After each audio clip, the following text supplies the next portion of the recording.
Welcome back, everyone. Today, we begin a story from a darker timeline, one where the strongest sorcerer in the world no longer fights for justice. Where light itself bends into shadow under the weight of disillusionment. This is the story of Gojo Satoru, the man who once swore to protect humanity, and chose instead to reshape it. The rain fell relentlessly over the city of Shinjuku, each drop like a shard of glass slicing through the bitter night air. Neon lights flickered and blurred beneath the cascading sheets of water, mixing with the faint glow of cursed energy recoiling into the darkness. The streets were unnaturally silent, no ordinary peace, but the eerie calm of a battlefield freshly seized and mourned. Above it all, on the rooftop of a crumbling high-rise, the strongest sorcerer in the world stood alone. The drizzle mingled with the faint shimmer of his cursed energy, a soft blue aura bending the very air around him. Satoru Gojo, once humanity's greatest guardian, had his hands casually shoved into the pockets of his dark coat, posture carefree, yet alive with an invisible tension. His usual blindfold was absent tonight. Instead, his 6 eyes gleamed, sharp and unyielding against the storm. Below him, the remnants of a violent battle sprawled. Curses, once monstrous and ravenous, now lay vanishing into the ether, obliterated by overwhelming force. The ruins of the city trembled beneath the weight of his power unleashed without restraint. Gojo's striking blue eyes surveyed the devastation with a detached calm. It was beautiful in an abstract kind of way, the cold efficiency with which the curses were undone. But beneath that cold satisfaction stirred something deeper. Something brewing in the chasm between victory and purpose. Mission accomplished, his voice echoed softly, almost an afterthought against the thunder rolling in the distance. From behind, hurried footsteps approached, light but tense. A voice barely steady called out, "Gojo-sensei." That was excessive. You could have held back. Gojo turned slightly, revealing a faint, almost cynical smile. The voice belonged to Aki Torihara, a young first-grade sorcerer with keen nerves and a curious scar cutting across her right cheek, a mark earned in her training as a warrior against curses. Her cursed technique manipulates sound waves, and tonight, it seemed her heart pounded louder than usual. Excessive. Gojo repeated, voice smooth like silk wrapped in steel. No. I was just honest with my power. The problem isn't the strength I wield, it's the limits I used to impose. Aki's eyes flickered with a mixture of admiration and fear. She had looked up to Gojo since her first day, seeing him as an unstoppable force of justice, infallible and unshakable. But tonight, she saw a shadow behind that brilliance, a man unraveling. "Sensei," her voice faltered, "why do you seem so distant? You've never fought like this before." Gojo's gaze settled on the chaotic cityscape one last time. "Because I'm tired, Aki. Tired of fighting a losing war. Each curse I erase is replaced by 10 more born of human pain, hatred, and greed. The cycle never breaks." She took a hesitant step forward. "But that's why we fight. To protect them. To protect." He scoffed lightly, fingers flexing. "Is that what this is? Protection? Or illusion? Tell me, how many sorcerers have died to protect a world that barely notices us? How many children like Yuji Itadori are thrown to the wolves, branded dangerous, hunted by those who should be their guardians?" Aki's mouth opened, but no words came. Gojo's eyes, bright as ever, darkened with the weight of bitterness. Justice, protection, balance. Words that mean nothing in the face of endless decay. The rain intensified, drumming a haunting cadence onto the rooftop.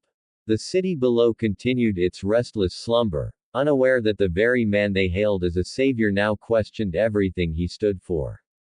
The pale light of dawn filtered dimly through the tall windows of Tokyo Jujutsu High, a place once buzzing with youthful energy, laughter, and hopeful dreams. Today, the corridors echoed with an unusual stillness. The sharp scent of rain lingered in the air, mixing with faint traces of residual cursed energy, like ghosts of a battle just past. In a quiet corner of the faculty room, Satoru Gojo sat cross-legged on a worn tatami mat, his usual playful demeanor stripped away like an old mask. His gaze traced the swirling steam rising from a simple cup of tea, untouched and cooling on the wooden table before him. The faint rustle of footsteps broke the silence. Shoko Ieri entered, her dark eyes shadowed with concern but framed by her calm, clinical composure. You missed breakfast. That's unusual for you, she said softly, leaning with one hand against the doorway. Gojo's eyes flicked toward her but remained fixed on the cup. I wasn't hungry, he murmured. Sometimes, when you stare into the abyss, you lose your appetite. Shoko stepped closer, sitting opposite him. The abyss, her voice was a whisper, almost afraid to utter the truth. You've been acting differently, Satoru.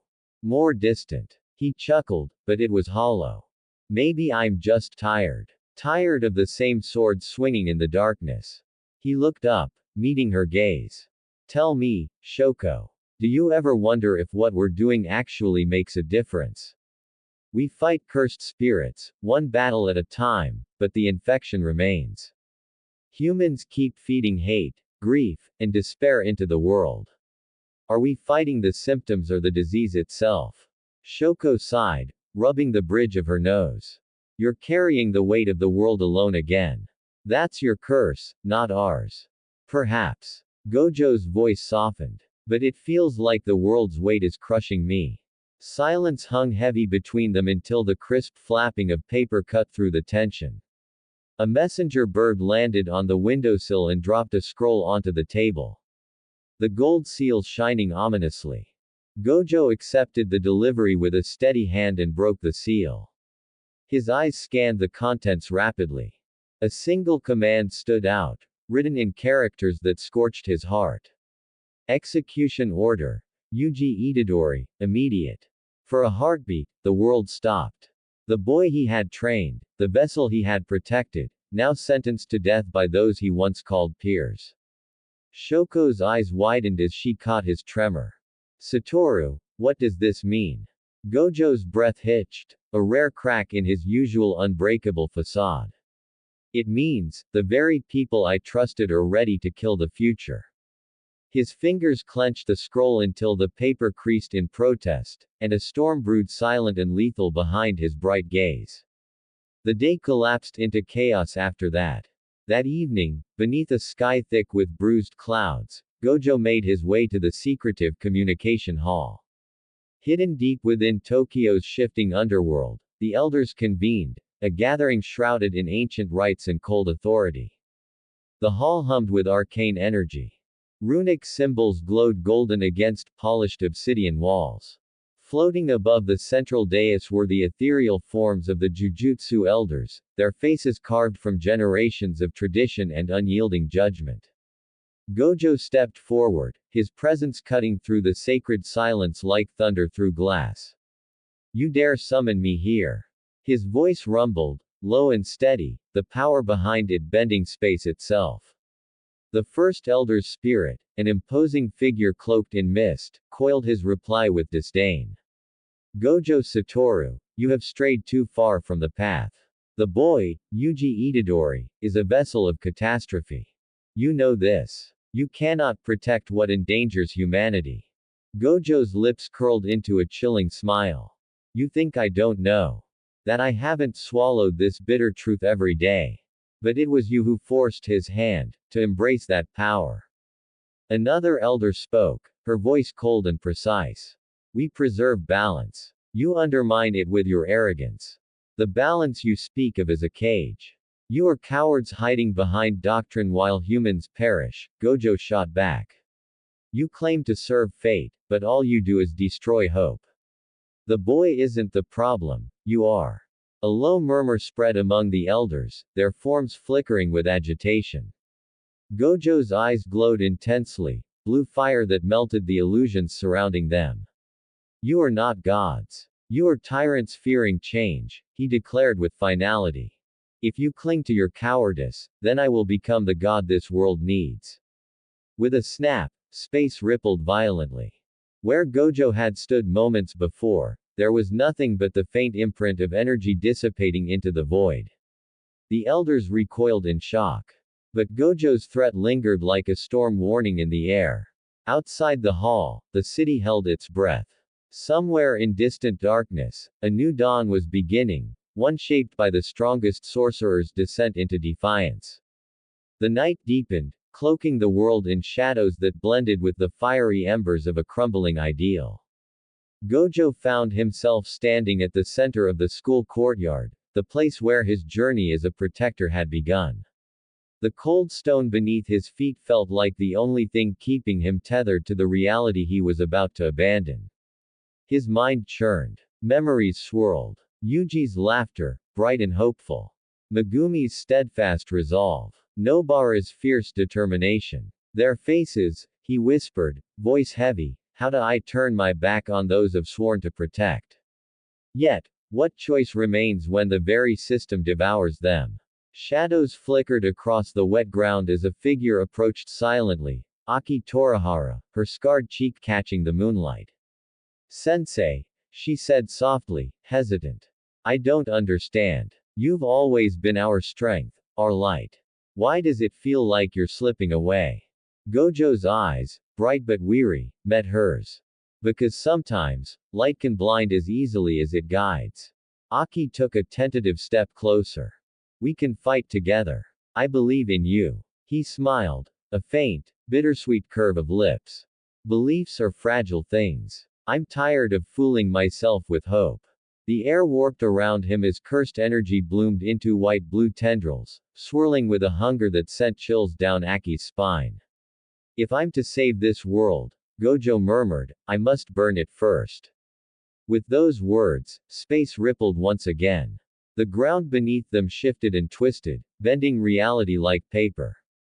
A crack split the air, a hidden fissure in the foundation of Gojo's soul.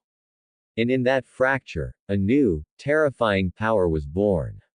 The seed of villainy took root. Weeks passed since Gojo Satoru vanished from the ranks of Jujutsu High.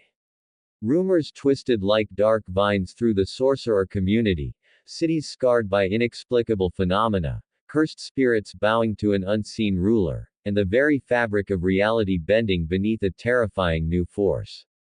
Within a secret lair carved beneath the ruins of an abandoned temple, Gojo paced. His blindfold discarded, his 6 eyes burned with a divine wrath. Before him hovered a sphere of pulsating cursed energy, iridescent, fierce, and cold. Gojo's creation was not just a weapon, it was a doctrine, a philosophy he named, Purity.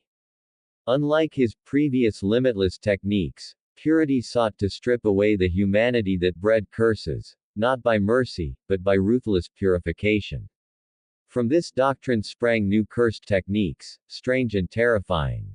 Void severance, the ability to excise cursed energy from souls, leaving only empty shells, neither alive nor dead. The curse is purged, but so is the person's existence.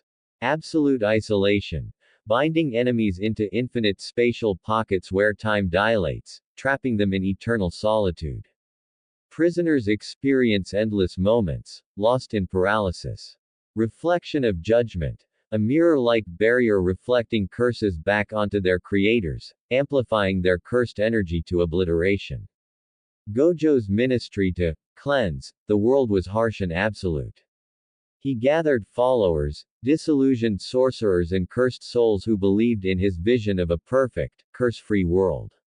Among them was Aki Torihara, now changed, from eager apprentice to devoted disciple. Her own technique evolved to silent chorus, muting screams of the endless void. Word of purity spread like wildfire, igniting fear in the hearts of those who once called Gojo friend. At Jujutsu High, the reverberations could no longer be ignored. Yuta Okatsu slammed his fist on the table during an emergency council meeting. There has to be a way to reach him. Gojo-sensei isn't like this. Shoko responded with a grim nod. The man we knew is gone. Purity consumes everything, even loyalty. Across the nation's scarred cities, the shadows trembled beneath the heavy hand of the Sorcerer God who had once been their greatest shield. Beneath the cracked sky, the remnants of the Jujutsu society gathered in hushed, desperate whispers. The once proud alliance of sorcerers, hunters, and cursed user factions now trembled under the oppressive reign of Gojo's new doctrine, purity. Yuta Okatsu, Megumi Fushiguro, Nobara Kugasaki, and others assembled within a clandestine mound, hidden miles away from prying eyes. Maps of cursed zones, cursed spirits, and recent anomalies filled the room's ghostly glow. Yuta's voice trembled. We can't just wait for him to destroy everything. We have to act. Nobara clenched her fists, eyes blazing. We're not going to watch Sei's idol become a monster. We've got to stop him, before it's too late. Megumi, eyes serious beneath his eyebrows, looked at the gathered sorcerers. We need a plan. If we go in headfirst, we'll just become more casualties. We have to be precise, strategic. We need to reach him, to show him there's still a way back. Shoko, listening from behind, commanded her cursed energy, summoning her cursed tools. We'll need to weaken his connection to his followers, break his influence first. Then, we strike. The plan was clear. Infiltrate Gojo's sanctuary, sever his cult's foundation, and confront him directly. But everyone knew the risks. A wrong move, and they might become victims of his new world order. As they prepared, a faint ripple of cursed energy shimmered through the air, a harbinger of the confrontation to come. In the depths of his hidden citadel, Gojo listened to whispers, a chorus of faith and fear. His eyes glowing with divine authority, he knew they would come. But he was no longer a hero. No longer the protector. Now, he was an end, a judge in a world teetering on chaos. Let them come, he whispered into the void. The purification begins now. And so, shadows converged, a storm about to break over the fractured skies of Jujutsu society. In the stillness of the night, far from the world's anguish, Gojo Satoru sat alone amidst shards of broken glass and flickering candlelight. His sanctuary, a cavernous room carved beneath ruins, echoed with silence, yet inside, a storm raged. His glowing six eyes stared into a cracked mirror, reflecting a fractured soul. The light around him dimmed, not the raw power of the limitless, but a hollow, waning ember. Is this who I've become? He whispered to the glass, voice barely audible, trembling with a fragile humanity. Flashbacks surged, faces of those he once protected, now blurred by the darkness he had embraced.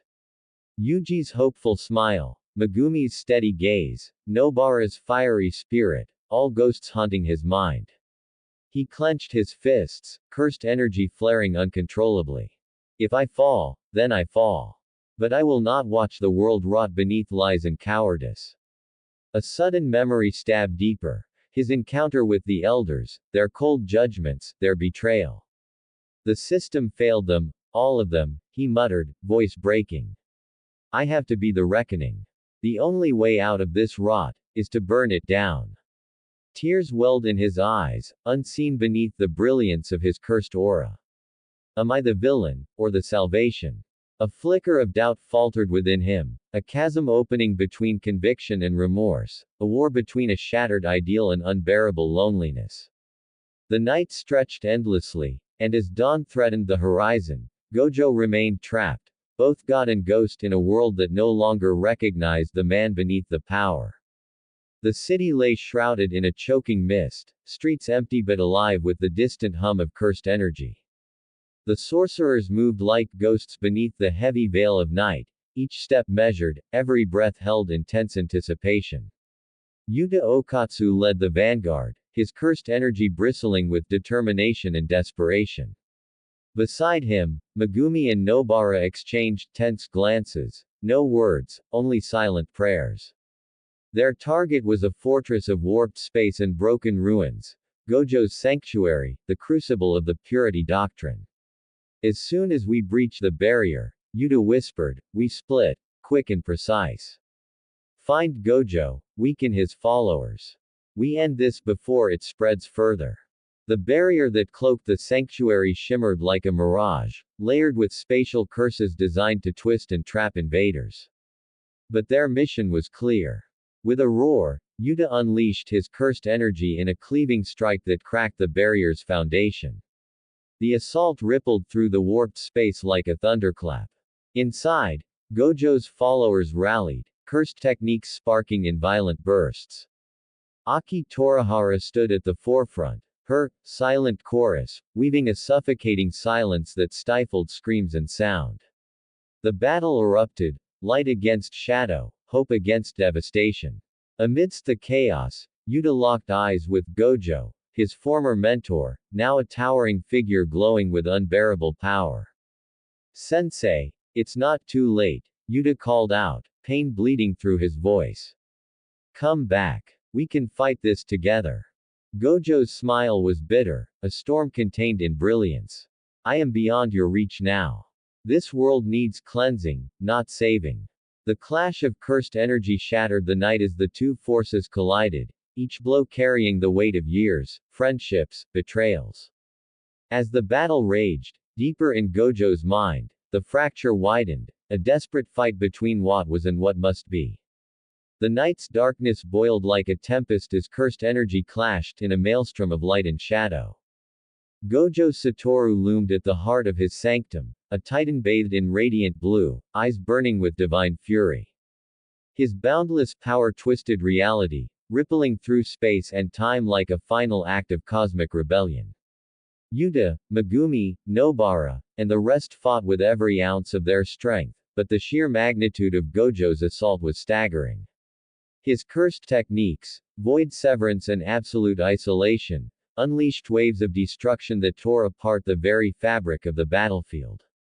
Buildings crumbled, cursed spirits evaporated, yet still they pressed on, fueled by hope and despair. Yuta broke through the chaos, sprinting toward Gojo with a desperate cry. His cursed energy surged, an ancient seal of hope. You don't have to do this. Yuta yelled, voice breaking through the roar. There's still a way back. Don't lose yourself. Gojo's perception blurred, visions of his past, his students' smiles, his old friends' betrayal, the ideals he once cherished, flooded his mind like a tidal wave of memories. For brief seconds, he faltered, the divine mask cracked. But then, a piercing curse technique struck him from the shadows, an invisible blade of pure hatred. It was Nobara's hammer of the void, a final gambit to shatter his fractured resolve.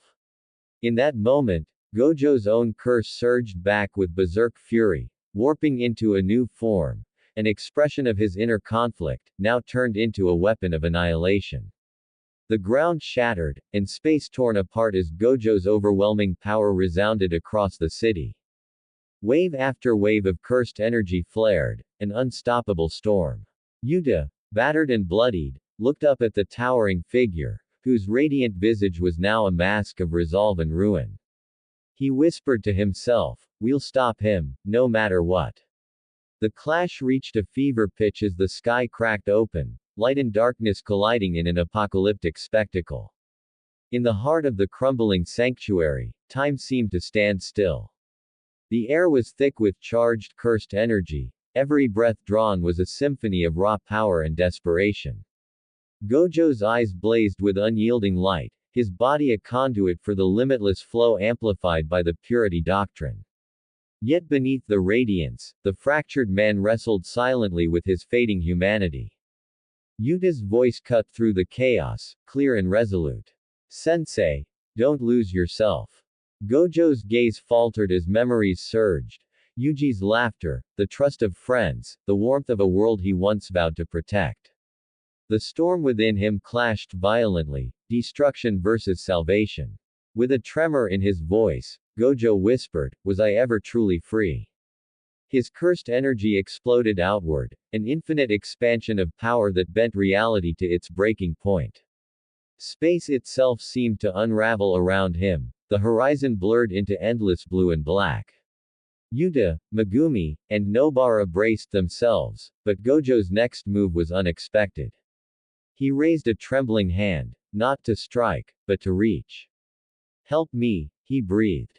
A moment of silence, pregnant with disbelief. Then, a sudden rupture. The purity energy twisted and shattered from within, as if something long buried fought to break free. Gojo's radiant aura flickered, between brilliance and shadow, before collapsing into a fragile, vulnerable figure. I am lost, he admitted softly. The battle ceased, not with a clash of fists, but with the fragile hope of redemption lingering in the air. The city trembled beneath the weight of this moment. And the world held its breath, waiting for the dawn. End of part 1 of What If Gojo Satoru Became a Villain?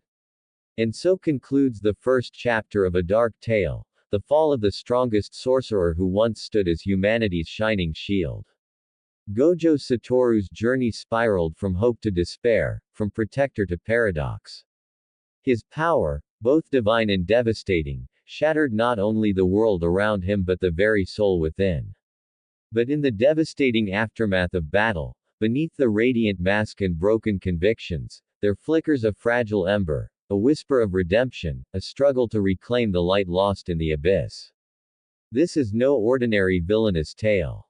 It is a story of conflict, tragedy, and the weight of impossible choices. Thank you for witnessing the birth of the Purity Doctrine. The storm has only just begun. Join us next time for Part 2, The Sorcerer God, where the battle for hearts and souls will shape the fate of everything. If you felt the sting of this story, please like, comment, share, and subscribe to stay with us through the dark journey ahead.